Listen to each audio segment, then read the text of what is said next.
Bem-vindo ao podcast Comédia como Segunda Língua. Eu sou a Carol Zócoli. Eu aponto pra cá porque eu tô bonitinho esse negocinho aqui, né?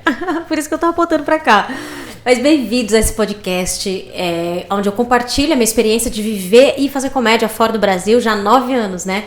Então, eu quero falar um pouquinho hoje sobre o meu começo. Logo que eu mudei, eu investi mais no improviso e no sketch. E vou explicar um pouquinho pra vocês por quê. Primeiro, por causa da língua. Minto. Primeiro, porque eu achava que eu ia embora correndo depois de um ano e meio no máximo, entendeu? Que era o dinheiro que eu tinha que eu vendi meu carro e era o dinheiro que eu tinha pra pagar aula, pra fazer tudo, entendeu? Então eu achei que eu ia embora dali um ano e meio. Eu não acreditava que ia ser possível, assim, ter uma carreira. Eu não falava inglês, entendeu, gente? Eu não sou uma pessoa que começou a falar inglês de criança, que fez intercâmbio, essas coisas. Não sou. Entendeu? Eu aprendi inglês sozinha, aprendi inglês quando eu comecei a fazer stand-up. Não lembro se eu falei isso nos episódios anteriores, se eu falei, me desculpa estar me repetindo, mas quando eu comecei a fazer stand-up, o stand-up estava começando no Brasil. Ninguém nem sabia o que era. Então, eu dei um Google, isso foi 2007, eu dei um Google e o que é stand-up, tá? Eu entendi que o stand-up era esse formato de comédia bem americano, que nasceu lá no Vaudeville, lá atrás. O Vaudeville no Brasil a gente traduziu por teatro de revista, né? Nasceu nesse tipo de espetáculo, era o cara que era o host, porque antes não tinha host. Foram uma mudanças nos shows de Vaudeville, são shows de variedades, né? Então tem um palhaço, tem um engolidor de fogo, tem um não sei o que, entendeu? E antes era um atrás do outro, assim, não tinha host. Teve um determinado momento que começou a ter o host. E aí, esse host, ele começou a contar umas piadas no meio entre um e outro. E aí o host começou a se destacar. Tiveram hosts que às vezes tem que, por exemplo, um ato terminou e tem que começar o próximo, só que o próximo não tá pronto ainda. Então esse host começou a entreter o público pra poder esperar o próximo ato, entendeu? Tô falando bem grosso modo aqui, tá, gente? Generalizando, mas assim, eu tô falando de onde nasceu, né, o stand-up. Então, alguns hosts, né, são o MC, né, o mestre de cerimônia ali do lugar, começaram a ficar conhecidos, porque eles começaram a se entreter tão bem entre um ato e outro, que eles começaram a fazer o show deles sozinho. E daí nasceu o stand-up. Então no começo do stand-up nem era texto original, era piada do papagaio. Mas aí depois foi mudando, enfim, pra contar pra vocês, né? Então eu descobri, né, essa origem do stand-up. O stand-up é uma coisa americana, nasceu ali Canadá, Estados Unidos também. No Canadá também começou bem ao mesmo tempo, nos vaudevilles e tal, foi meio um fenômeno comum. E aí eu falei, queria aprender então, porque uma coisa que me chamou a atenção do stand-up e o que eu quis fazer foi porque foi assim, quando a primeira vez que eu ouvi falar de stand-up foi um colega meu de faculdade que falou assim, Carol, eu descobri essa comédia que os comediantes escrevem o seu próprio material. Eu falei, o quê? O material do comediante, como é que é isso? E eu fiquei muito curiosa, e ele me mostrou um vídeo do Oscar Filho. Então o Oscar foi o primeiro comediante que eu assisti na minha vida de stand-up. E depois ele me mostrou um vídeo do Danilo Gentili. E eu falei, mano, como assim? Ele escreve o próprio material dele? Eu sempre escrevi. E eu sempre gostei de escrever uma coisa que é o xiste, que é algo que eu gostava muito na literatura. Eu sempre escrevi, minha vida inteira, assim, era o meu sonho de infância, né? Ser escritora, tipo, de romance e tal. Mas uma escritora eu já escrevi sobre essa história, gente, que é uma história traumática, mas eu vou contar pra vocês. Quando eu cheguei em São Paulo, 21 anos, eu tinha um livro infantil escrito. E eu consegui uma autora infantil muito, muito badalada pra ler. E ela odiou meu livro. Ela me escreveu um e-mail descascando. Essa mulher foi tão cruel, porque eu era uma menina, gente, recém-chegada de Mato Grosso, uma caipira. Consegui, por um golpe de sorte, um contato com essa mulher. Convenci ela de ler o meu manuscrito. A mulher me destruiu, assim. Me destruiu. Basicamente falou assim que eu não sei o que é uma criança. Que, tipo, que eu devia ter filho, tá ligado? Tipo... E o pior, é tão louco, porque eu tenho esse manuscrito até hoje. Porque eu parei de escrever por causa disso. Eu desisti de escrever por causa disso. Foi uma coisa tão chocante, porque vocês têm que pensar assim. Eu não tive, assim, nenhuma família pra me falar. Minha família nem sabia disso. Eu nem podia compartilhar esse sonho com a minha família, sabe? Assim, de jeito nenhum. E eu não tinha direcionamento nenhum. Eu não sabia a política que você tem que ter para você fazer um approach desse. Eu não entendia o que era, por exemplo, uma crítica. Para mim, uma mulher dessa que era no momento a escritora de livro infantil mais bem sucedida do país naquele momento, para mim a opinião dela era tudo. Não tinha como eu discutir com a opinião de uma pessoa dessa, entendeu? Essa era a minha cabeça. Então eu desisti de escrever. Eu queimei, eu sou dramática, gente, eu sou bem dramática. Eu queimei mais de 1000 páginas que eu tinha escrito, porque eu escrevia muito à mão, porque eu fui comprar meu primeiro computador, eu comprei em 2000 e... acho que foi tipo 2006, assim, 2005 talvez, foi o primeiro computador, então eu escrevia à mão, gente, eu tinha dor aqui, ó, entendeu? Eu queimei mais de 1000 páginas, assim, e desisti. E aí tava estudando filosofia, tava feliz da vida lá, gostava muito de estudar filosofia, eu fui estudar literatura, meu mestrado é em literatura, então, né, eu sempre gostei do tal do xiste, inclusive essa minha tatuagem aqui, ó, Witz, é quando o xiste nasceu. O xiste é uma ideia irônica, como é que eu vou te explicar? Se vocês devem saber o que é xiste, mas é uma ideia que, assim, ela tem uma ironia nela que mostra que, primeiro, é engraçada, mas ao mesmo tempo mostra a complexidade da vida, sabe? Uma coisa que você encontra, uma coisa que é contraditoriamente lógica, mas mas tipo, cabe numa coisa e ainda fica engraçado, porque você aponta pra essa incongruência lógica e aí é engraçado. Isso eu ouvi, gente, por isso que é melhor ninguém me perguntar o que significa minha tatuagem, né? Nerd pra caralho, né, gente? Nerd pra caralho, nossa, desculpa aí. Mas enfim, tudo isso pra explicar que o xiste sempre foi algo que eu gostei muito. Eu sempre escrevi, por exemplo, quando eu escrevi a minha tese de mestrado, eu escrevia pra descansar minha cabeça, às vezes eu ficava escrevendo frases. Onde, sabe, coisas da vida, por exemplo, uma que eu tinha, até usei, até parte do meu primeiro texto de stand-up, que é tipo assim, que eu sou baixinha, né? E aí eu ia pra igreja da minha mãe e o pastor falava, segura na mão de Deus. E eu pensava assim, porra, mas eu não alcanço nem a prateleira alta da cozinha. Nem a última prateleira da cozinha eu alcanço. Como é que eu vou alcançar a mão de Deus? Entendeu? Tem melhores, gente, do que essa. Mas assim, tipo, você entende? Tipo, um pensamento engraçado que aponta uma incongruência lógica, entendeu? Tipo, isso é o xiste. Então eu escrevia essas coisas, eu gostava. Então quando eu vi que o stand-up era uma coisa que eu poderia criar uma série desse tipo de texto, eu pirei. E aí eu comprei os livros. Aí o livro, assim, como escrever uma piada de stand-up, por exemplo. Não tinha em português, hoje tem. Hoje tem os 2 livros do Léo Lins, né? Que o livro do Léo Lins é muito bom. É muito bom, ele passa a técnica ali muito bem, não deixa pra trás de nenhum livro de gringo, entendeu? E eu comprei esses livros em inglês. Só que assim, o meu inglês era aquele inglês básico de escola, sabe? Que a gente tem na escola. Eu sempre fui meio CDF, então eu sabia um pouco de inglês e assim, eu ficava... Sabe, quem viveu nos anos 90 sabe que tinha aqueles livrinhos com letra de música.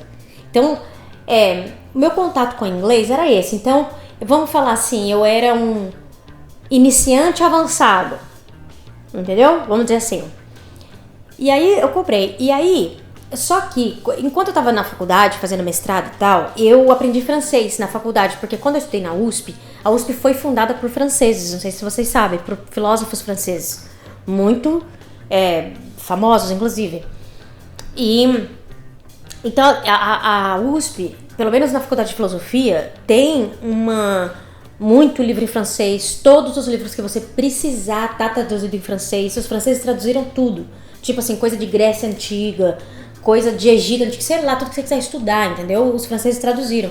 Então, você saber francês é uma coisa muito boa pra quem faz filosofia, pelo menos ali naquele contexto ali da USP, né? E aí eu estudei, porque lá na USP aí tinha, na faculdade de letras, tinha essas aulas de idioma baratas, que era tipo, na época, né, sei lá, R$50 por semestre, se você era aluno da FEFELESH, entendeu? Faculdade de Filosofia, Letras e Ciências Humanas. E aí, então eu tava, eu já era avançada no francês nessa época, devia ser intermediário para avançado, assim, do francês. Então, assim, e eu estudei muito sozinha, porque eu fiz uma parte do francês, enfim, na faculdade de filosofia você aprende muito a estudar sozinha. Eu acho que, pelo menos eu aprendi a ser muito autodidata, porque eu tive que aprender tanta coisa que eu não tive acesso antes, por exemplo, língua. Eu estudei alemão 2 anos sozinha. Estudei alemão 2 anos sozinha. E consegui até falar bom dia. Isso, alguma coisa que eu lembro de uma palavra em alemão, que é vielleicht, que é talvez. Não sei por que eu decorei justo essa palavra, né? Mas enfim, então o meu inglês era esse nível. E então o primeiro livro que eu comprei, que foi o livro da Judy Carter, vou até pegar pra mostrar pra vocês. Peraí, vou pegar. Bom, daí ó, eu comprei esse livro, que é o The Comedy Bible, da Judy Carter. E esse livro aqui. E me demorou 3 meses pra ler esse livro, porque eu ficava com o dicionário do lado. Então, ó, vou até mostrar pra vocês aqui. Vocês estão vendo aqui, ó, que tem tipo a traduçãozinha, que é quando eu não conseguia entender o que era, eu tinha que colocar lá a palavra em português, assim, do lado, tá? E aí depois eu fui comprando vários livros. Aí eu comprei esse outro também da Judy Carter. E aí eu comprei também esse daqui, que é muito bom. Esse aqui é excelente pra quem quer escrever comédia em geral, não só stand-up. Jenny Perret. Ai, acho que dá pra ver, né? Aí esse daqui também é muito bom. São livros antigos, talvez hoje até tenha outros, viu, gente? Esse daqui é mais também de filosofia, assim. E aí esse daqui, que esse livro aqui é muito foda, difícil de achar esse livro. Isso é em português, mas isso aqui é mais uma história, ó, a história do riso e do escárnio. E esse livro, ele é um livro mais de filosofia, assim, antropologia talvez, assim. E conta a história de da comédia, assim, inteira. Tipo, os palhaços, os palhaços não, o bobo da corte, né? Desde o bobo da corte até, comédia dell'arte, até... Mano, esse livro é uma porrada, velho. Esse livro é incrível, Esse livro... Nossa, ó, aqui, ó, os gregos arcaicos e o mistério do riso. A humanização do riso pelos filósofos gregos, ó, da ironia socrática à zombaria de Luciano, tipo, como que era a comédia na Grécia Antiga, como que era, cara, tudo aí em Roma. Aí, cara, é foda esse livro, uma puta história da comédia, assim, eu pirei, né, filósofo também, né, igual nerd pra caralho. Esse livro aqui me explodiu a cabeça. Eu comecei, cara, a ler inglês e aprender inglês. Então, por isso que quando eu cheguei aqui, eu tinha eu conseguia ler e entender, porque daí eu começava a assistir vídeos de comédia também, em inglês. Então eu entendia bem, mas eu não tinha prática de falar. E, gente, são 2 coisas diferentes. A gente não pensa que mas são 2 coisas diferentes. Cara, você falar... Porra, você conseguir ser assertivo, né, numa segunda língua, não é uma coisa simples, entendeu? Então, eu falei, bom, eu preciso de aula de inglês. Meu inglês, por mais que eu entendesse isso, assim, gente, falo tudo errado, com gramática errada. Não sei, as estruturas, às vezes, entendeu? Hoje tá bem melhor, não, gente, hoje tá 1000 vezes melhor. Já tem 9 anos também, né, mas tô falando quando eu comecei. Então, eu pensei assim...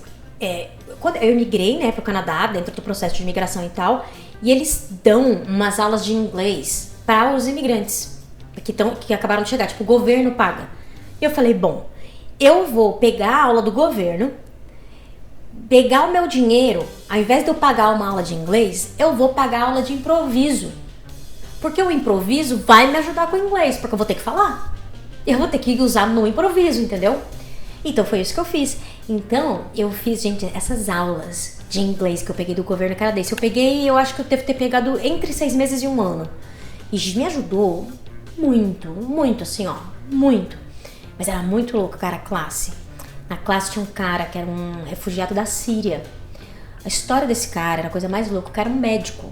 O cara é um médico na Síria, o cara era dono de uma casa, ele era de uma casa, rico, médico rico na Síria. Tinha uma casa de campo, sabe essas coisas? Tipo, tá? Ele falou, Carol, de uma hora pra outra, pá, acabou o país. Começou uma guerra do nada, uma guerra civil que a gente não tem, ninguém tá entendendo. Eu tive que fugir, vim com meus filhos, minha mulher ficou com a mãe dela e com a minha mãe, acho, não sei. E ela tá vindo pra cá, a gente tá vendo os documentos dela, porque eles vêm como refugiado, né? E, cara, eu não tenho mais nada. E eu acho difícil falar inglês e aí eu não tenho mais profissão, porque até ele também, né, fazer... como é que fala? Equalizar lá, né, os estudos dele de medicina da Síria com o Canadá, porque vai demorar pra caralho. E eu fiquei, mano, olha a história das pessoas, né, cara? E a gente pensa que no Brasil a gente tá mal, né, cara? Tem pior ainda, se você para pra pensar, né? Porra, e isso aí era foda, né? De cortar o coração. Aí tinha uma outra menina lá que era uma muçulmana, assim, bem... dava pra ver que ela era bem religiosa, assim, sabe? Ela usava o hijab, né? O hijab é diferente da burca, não sei se vocês sabem. A burca é quando tampa tudo. E o hijab é quando só tampa aqui, né? Eu tenho muitos amigos muçulmanos. Eu não sei porquê, gente. O brasileiro e o árabe em geral, né? Tô usando essa generalização. A gente se dá... Cara, a maioria dos meus amigos são muçulmanos, eu acho. Sério. Tipo, de comédia, assim, galera. Eu amo a galera muçulmana. E aí tinha essa mulher que dava pra ver que ela tinha filha, acho que ela tinha 4 filhos até, mas a menina devia ter uns 25 anos de idade só, sabe? Acho que ela tinha 3 ou 4 filhos, era isso que ela me falou. E cara, eu gostava de fazer umas piadas meio picantes, sabe, pra ela, tipo, sabe? Tipo, a gente sentava na mesa, que a gente sentava em umas mesas, em grupos de mesa, né? Eram umas mesas redondas, então, tipo, sentava umas 6, 7 pessoas em cada grupo, assim. E ela sempre era do meu grupo, entendeu? E sabe quando a professora fala alguma coisa, ou, tipo, soltava uma piada maldosinha, ou, tipo, meio picante, entendeu? Cara, essa mulher era a minha plateia nessa classe. Porque a outra, que era amiga que sentava com a gente, era uma russa. E russo, gente, não tem humor. Russo é um povo triste. Deixa eu falar pra você. E essa russa ainda gostava de mim, porque a mulher, ela não tinha sorriso. Gente, era assim, uma nuvem. E tinha uma outra também, mais velha, russa também. As duas, gente, assim, ó, sem sacanagem. Só que, tipo assim, uma tocava na orquestra de Moscou, tipo, sabe? E a outra, não sei o que, sabe? Tipo, esses russos, tudo super culto, sabe? Mas super mal-humorado. Só que essa menina, ela gostava de mim, por quê? Porque essa menina era fã do Paulo Coelho. Você acredita? A russa era fã do Paulo Coelho. Então ela confiava em mim, só porque eu era brasileiro, o Paulo Coelho também é. Então, valeu, Paulo Coelho. Obrigada pelos serviços que você vem prestando aí fora do Brasil pra fazer o povo confiar na gente, né? Pô, então eu fui fazer aula de improviso. E eu fazia aula de improviso, tipo, de 7 vezes por semana, né? Falei pra vocês, o dia que eu não tava fazendo aula de improviso, eu tava fazendo show ou assistindo show. E dá pra fazer... um show por semana, né? Quando você faz aula de improviso, tem os showzinhos pra pros alunos, assim, que é uma vez por semana. E fui fazer improviso, o que foi assim, foi muito difícil, gente. Foi muito difícil mesmo. Eu comecei do nível 1, claro. Primeiro porque eles preferem, e segundo porque eu queria aprender inglês. Eu falei, cara, eu vou começar do nível 1, por mais que se eu insistir aqui, eu acho que eles deixam pular vários níveis, entendeu? Então eu comecei do nível 1, eu não falava pra ninguém que eu tinha experiência com comédia, assim, sabe? Tipo, eu ficava na minha e me deixava errar, porque eu não queria nenhuma pressão, sabe, gente, eu não queria, chegar na classe e falar assim, não, mano, eu tenho uma carreira no Brasil, já tive na TV no meu país, sabe, essas coisas assim, eu não queria, porque eu não falava nem inglês direito, gente, eu não queria ter nenhuma pressão, assim, na minha trajetória, assim, naquele momento, entendeu? Então, e aí foi indo. E aí, uma vez, um cara falou pra mim que ele odiava improvisar comigo, porque a galera, quando tá improvisando, joga, por exemplo, umas referências. Por exemplo, se a gente é brasileiro, a gente tá improvisando, você vai falar o show da Xuxa. Mas se tem um estrangeiro que não cresceu no Brasil, não sabe o que é show da Xuxa. É isso que acontecia comigo. Eles soltavam o show da Xuxa deles, eu não sabia do que eles estavam falando. Falava uma coisa completamente absurda e eles não sabiam o que fazer. E aí no começo, aí teve esse cara que falou isso pra mim. Chegou na minha cara, mano. E falou, eu não gosto de improvisar com você porque eu nunca sei o que vai sair da sua cabeça. Aí na hora eu fiquei mal, cara, fui pra casa e tal. Aí depois eu parei, pensei e falei, quer saber de uma coisa? Bom pra ele, eu tô fazendo dele um melhor improvisador. Porque eu tô indo completamente... Ele não tem como planejar, porque ele... Entendeu? Então assim, pau no cu dele, meu cu é nóis, entendeu? Putz, foi muito difícil, assim, cara. Porque às vezes eu pronunciava uma palavra errada e as pessoas não entendiam. Por exemplo, police, eu falava police. Entendeu? Aí tipo, a menina riu da minha cara quando eu falei police, sabe? Eu fiquei sem graça, tipo, sabe? E teve algumas coisas meio chatas, assim, de xenofobia mesmo assim, sabe? Mas teve mais assim nas partes mais avançadas, porque nesse momento onde era uma coisa mais amadora, nas aulas mais iniciantes, a galera tava ali pra curtir. Então tinha gente que queria ser comediante, improvisador, não sei o que era ator, mas tinha gente que só queria curtir depois do trabalho, entendeu? E aí eu tinha uma galera legalzinha, assim, que a gente saía e tal. Tinha um cara nesse negócio que era um puta editor, o cara editou o Batman. O cara editou o Batman e tentou me ensinar a edição. Eu não consegui aprender, gente, que pena. Não tava conseguindo, não tinha cabeça, gente, pra aprender edição em inglês ao mesmo tempo. Eu não consegui. Mas o cara é tão foda. O cara é um editor tão foda que ele parou de fazer improviso porque ele mudou pra Los Angeles, porque a Apple chamou ele pra desenvolver o aplicativo de edição da Apple, de tão foda que o cara é de editor, entendeu? Então eu fazia improviso com esse cara. E é muito engraçado que esse cara, ele fazia um jogo que chama Lobisomem. É um jogo, não sei se é RPG, não sei se chama RPG, mas tipo, que aconteceu alguma coisa e a gente pega umas cartas e cada um tem que descobrir quem que é o outro, sabe? Daí você tem que meio que mentir. O jogo é esse. Entendeu? Um tem que mentir pro outro. A pessoa não sabe se você tá mentindo ou não. Então esse é o jogo, entendeu? Você tá falando a verdade, você tá mentindo, entendeu?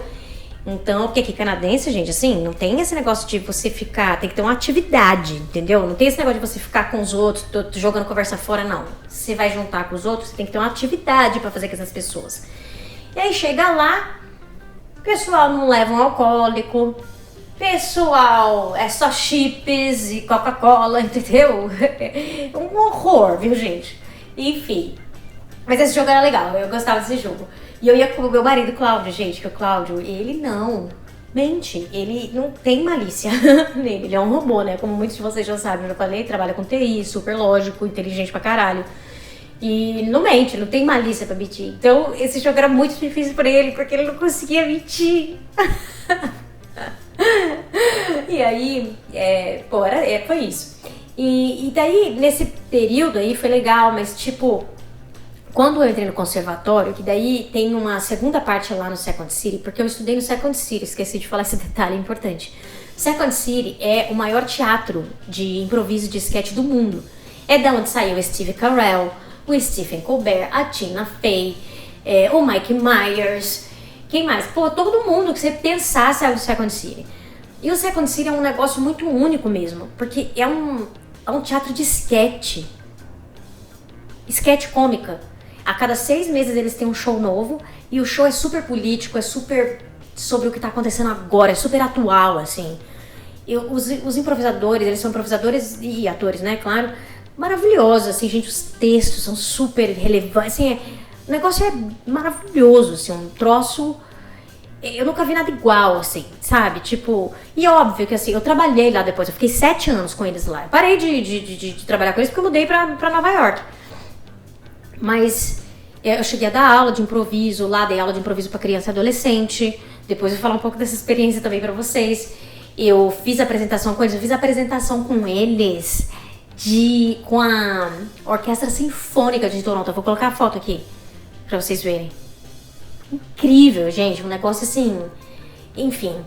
Então, pra você, tem essa parte que você vai do A até o E. É a aula nível A, nível B, nível C, nível D, nível E. Esses são os amadores. Se você quiser ir pro conservatório, que é a parte mais profissionalizante do curso, você tem que passar por uma audição.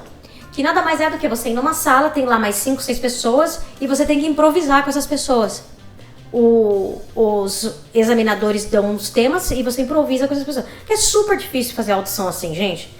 Porque um desgraçado que quer aparecer mais ou que não sabe jogar direito, pode fuder a audição de todo mundo, entendeu? Então é uma merda, né? Super difícil, assim, fazer essas audições. Mas eu já fiz algumas que eu fui muito bem e fiz outras que eu não fui tão bem, assim. É comum, assim, no Second City e... Porque em Toronto tem o Second City, também tem outros teatros de improviso também, de sketch. Então, é uma cena muito rica para esse tipo de comédia lá. Toronto, na verdade, é rico para qualquer tipo de comédia. Mas por causa do Second City tem isso muito lá também. Então, acaba você fazendo muita audição para os outros teatros também, entendeu? Então, por isso que eu fiz várias audições desse tipo. Então, você tem que fazer uma audição. Você tem que terminar, você tem que fazer do A até o E, aí você faz uma audição, se você passar, você vai para o curso mais profissionalizante. Eu passei, beleza, fui. E aí você fica um ano com o mesmo grupo, são 12 pessoas, 13 pessoas, eu acho. Você fica um ano com esse grupo, e ao final desse ano, vocês vão ter criado um show ao molde do show do Second City. E o show de sketch deles, deixa eu explicar um pouco pra vocês como é que é. É uma peça, pensa numa peça de teatro, tá? Então geralmente começa com um musical, então é um sketch musical que tem música, eles têm um músico ao vivo, um pianista, tem sempre um piano do lado do palco, que essa pessoa, ele é o produtor musical, então ele vai tocar de vez em quando ou vai colocar um barulho ou vai colocar uma outra música, alguma coisa assim. Então tem esse pianista, então 6 atores, 3 homens, 3 mulheres, e aí começa. Então sempre começa com musical, depois tem sketches mais longas, sketches mais curtas, tem monólogos, tem mais musicais, tem... Entendeu? Então é uma variedade. Então, as sketches não necessariamente... Os sketches não necessariamente precisam estar linkados um com o outro, não. Entendeu? Mas, em geral, o show tem um tema. Sabe? Você sai de lá e está dizendo, esse show foi sobre... Entendeu? Então... Acho que ficou claro, né? Então, o conservatório ao final de um ano, você vai fazer um show e você vai ter 2 apresentações no palco principal do Second City, gente. É tipo, caralho, entendeu? Não, nessa área, assim, é caralho, tipo, é um negócio assim, entendeu? Então eu tava muito animada. Então a gente começou. Só que quando começou, gente, nesses 13, teve 4 que fizeram um grupinho. Era um cara, que ele era um improvisador mais profissional, ele já tinha bastante experiência. Só que ele tava querendo fazer aula do Second City, porque sem você passar pelo conservatório, é mais difícil o Second City te contratar para trabalhar no teatro principal deles. Então tem muita gente que tem experiência e passa pelo conservatório só para ter a oportunidade de fazer audição, entendeu? Então esse cara, na verdade, ele se achava muito bom ali. Ele se achava gente muito, muito pequeno, assim, pra ele, entendeu? Então, ele juntou com mais essas 3 garotas e, cara, eles fizeram um grupinho escroto. E o pior não foi isso, o pior foi que o professor se uniu a eles. E esse cara, ele era assim, ó, tipo, ele boicotava a gente, porque daí como é que você monta o show do Second City? Você chega com ideias. Então, se você quer ter uma cena sua, você tem que jogar essa ideia pro diretor, o diretor tem que aprovar a tua ideia e você trabalha. Então, na verdade, é uma premissa que você chega. Então, por exemplo, uma das minhas cenas foi agente imobiliário que tá ali para alugar a casa, mas é uma casa que ela não é nem agente imobiliário, ela é a dona da casa que tá alugando a casa, mas aquela casa tem muito significado sentimental para ela. Então é difícil. Então, por exemplo, essa foi a minha premissa. A premissa foi aprovada. Então o que a gente faz? A gente agora vai improvisar essa premissa. Com essa premissa, a gente vai pro palco. A gente, né, aqueles shows que eu falei que tem para estudantes, tem o teatrinho lá, toda semana tem. Então, sempre tem 2, 3 shows na noite, né? E os alunos todos assistem, então você sempre tem um público. Então, a gente vai improvisar essa cena. Então, por exemplo, então fui eu mais 2 amigos meus, eu cheguei pra eles e falei, eu preciso de um casal, eu sou a dona da casa, eu preciso de um casal que tá comprando a casa. Beleza. Então a gente já sabe que uma pessoa, a gente já sabe quem são os personagens e a situação, e a gente vai improvisar todo o resto, entendeu? E aí, beleza. Se nessa improvisação da premissa, a premissa pegou, a plateia gostou, ficou legal, você não precisa ter ainda o sketch pronto, não. Aí o diretor vai falar, não, trabalha essa premissa então.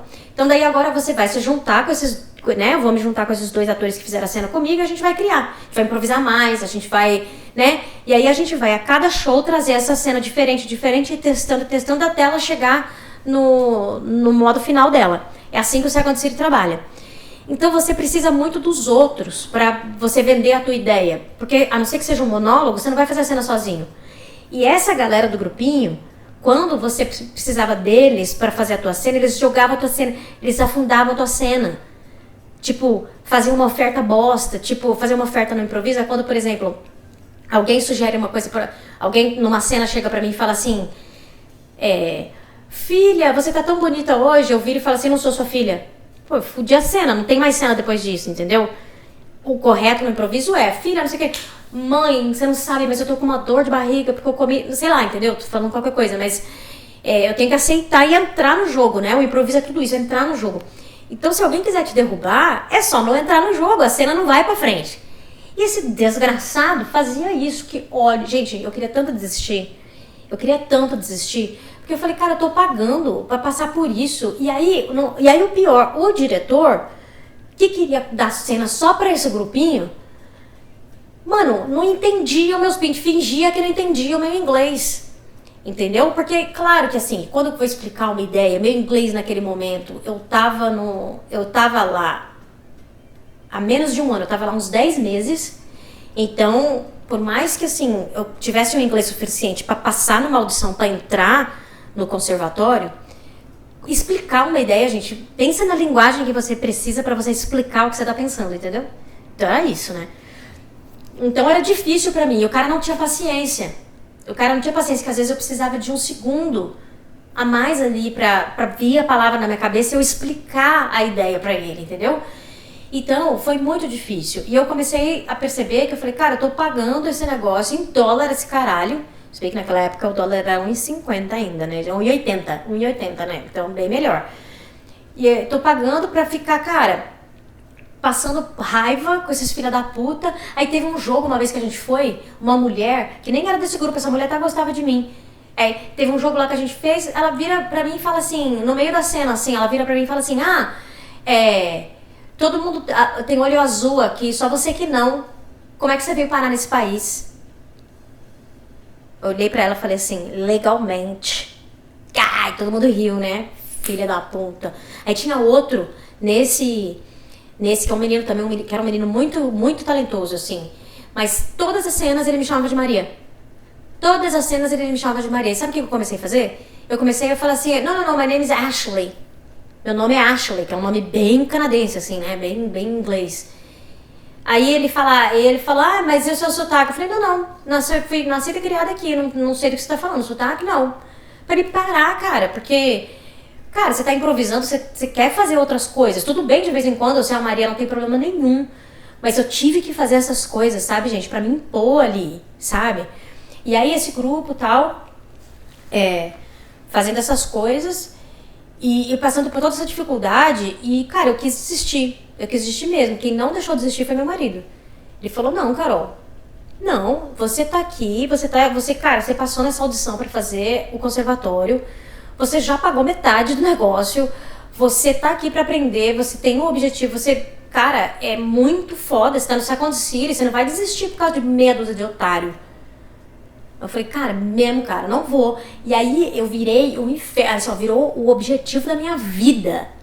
Eu estar muito presente nesse show final. Eu comecei, gente, a mandar e-mail pro diretor, todo dia eu não tava nem aí com ideia. Eu falei, ele não quer ouvir meu pitch, então sabe o que eu vou fazer? Eu vou chegar em casa, eu vou escrever meu pitch com inglês perfeito, vou passar no Grammarly, né? E vou mandar pra ele. Eu comecei a infernizar a vida dele. E aí, no final, eu acabei com uma cena, que foi essa cena da dona da casa vendendo a casa, um monólogo e uma cena curta. Uma outra cena curta. Eu acabei com 3 cenas, o que isso é muito, gente. Ainda mais um monólogo. Porque você tem que pensar que tem 13 pessoas, né? Pra um show de 1h30. 13 pessoas pra fazer cena, pra fazer não sei o que. É muito, né? É realmente um Deus nos acuda, você tem que correr atrás. E cara, vou mostrar pra vocês aqui o monólogo. Eu tenho um monólogo aqui. Foi um monólogo que eu falava que eu era uma filósofa que eu tava em recuperação, tava no rehab, tava na Filósofos Anônimos, entendeu? Então, vê aí. Hello. My name is Liz and I am a philosopher. It started at a party. Plato's dialogue was passing hand to hand. I didn't want to read it. I saw on TV that it was a gateway text. But I wanted to be cool like they were with their berets and their deep egos. That was all it took. Soon I was watching French movies. I was friends with book dealers. You know them as librarians. And before I knew it, I was writing a thesis on German philosophy. And German philosophy is like German porn. Not pretty. I didn't have any job skills. So my mom told me, you can stay here. It's better to philosophize in our basement than on the streets. I inhaled so much dust from second-hand bookstores that my breath was like a Toronto streetcar. Slow, noisy, and dirty inside.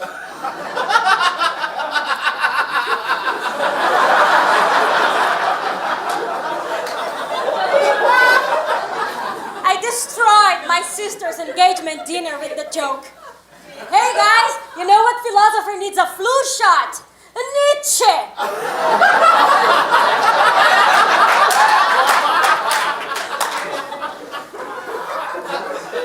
I am sharing my story because it didn't have to be like that for me, and it doesn't for you or your family. Interest in philosophy can happen early in one's life, so watch your children for the following warning signs. Sign number 1, your kid stands like this. Sign number 2, your kid believes thinking is working.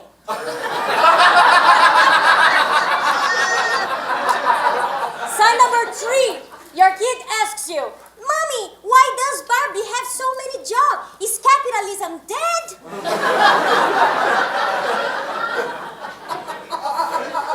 And if you think you are a philosopher, it's not too late. Use your intellectual arrogance to believe in yourself. Let's get together and win this battle against philosophy. We as a society are on our way to stop philosophizing. Jennifer Aniston's movies are doing a great job.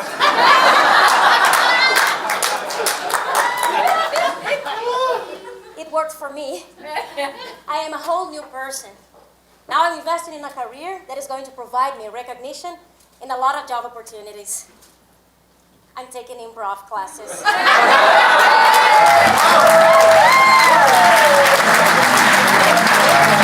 E aí, pra acabar essa história, gente, com a cerejinha no bolo, vocês não vão acreditar. No final do ano tem um prêmio, que é a Secretaria de Cultura de Ontário, que é a província lá onde está Toronto, dá um prêmio anual do comediante Revelação de Toronto. São $2.500, é um prêmio super foda, assim. E, só que o prêmio é o seguinte, o prêmio ele premia comediantes versáteis. Então tem que ser comediante que faz improviso, sketch, stand-up, entendeu? E por causa desse meu show final e por causa da minha cena da dona da casa, da dona da casa vendendo a casa, eu ganhei esse prêmio. Eu ganhei a caralha do prêmio, gente. E aí, melhor não, mas tão bom quanto os $2.500 pra ver os desgraçados da cara daqueles filhos da puta, daquele grupinho, ter que engolir. E aquele professor hoje me trata tão bem. Nossa, como me trata bem. Que ódio, mas eu venci, gente. O brasileiro não desiste nunca.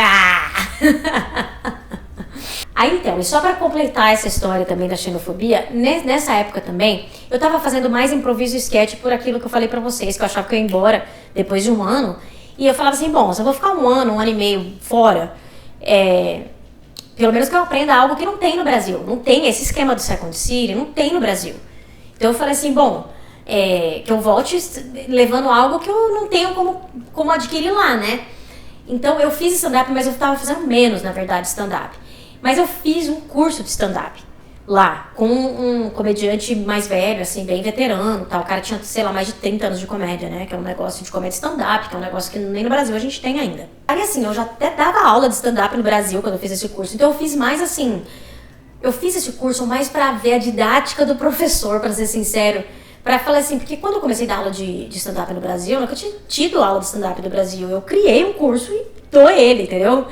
Desde 2010, entendeu? Mas, 2011 talvez. Mas, eu nunca tinha assistido uma aula de stand-up, então eu fiz. E aí, cara, eu falei pro professor que eu tinha experiência de 6 anos de comédia no Brasil e tal. E ele simplesmente não acreditou. Ele ficava, mas o seu texto é você mesmo que escreve? Porque nesses outros países ninguém escreve texto. O cara falou isso. Eu falei, não, é stand-up. Stand-up, inclusive, eu tava lá no surgimento do stand-up no Brasil, eu tô lá e tal. E o cara, mano, não acreditou. Aí teve umas 3 piadas que o cara falou pra mim que não ia funcionar de jeito nenhum e eu não conseguia admitir que aquelas piadas não iam funcionar. Porque eu tenho uma noção de comédia, né, gente?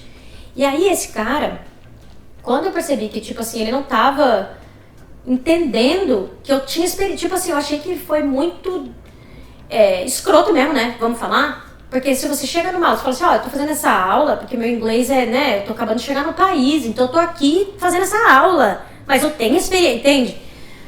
E aí, o final desse curso, ia ter um show no final do curso, que era um show num comedy club bem legal em Toronto e tal. Que é o Absolute, que depois me apresento lá direto e tal.